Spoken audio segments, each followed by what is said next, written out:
সুরে মসজিদে মিলাদ ফরাইছে বাতাসা দিয়া গিয়া সেটা কইছে যে এই ইমাম সাহেবটা কইছে হুজুর একজন লোকের মনের গোপন একটা আশা আছে কোন যাইতো না আল্লাহ যেন আশাটা পূরণ করে এর লেগে 2 কেজি বাতাস আনছি মিলাদ ফরাই।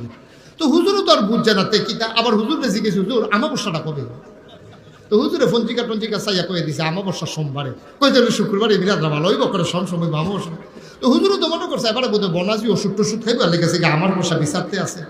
এখন যখন শুক্রবারে মিলাদ ফরাইতে লইছে হুজুরে মিলাদ ফরাইয়া যখন দোয়া করতে লইছে তো হুজুরে দোয়া করতেছে আল্লাহ একজন লোকে 2 কেজি বাতাস আনছে এই মিলাদ ফরাইব এবারে মিলে মনের একটা গোপন আশা আছে আল্লাহ আপনি কবুল করেন।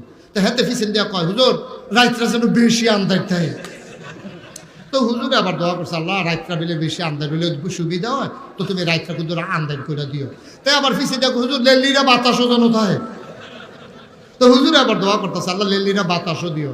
তো কয় হুজুর এটাও কইয়া টিপ টিপ করে ফোটা বৃষ্টিও যেন পড়ে।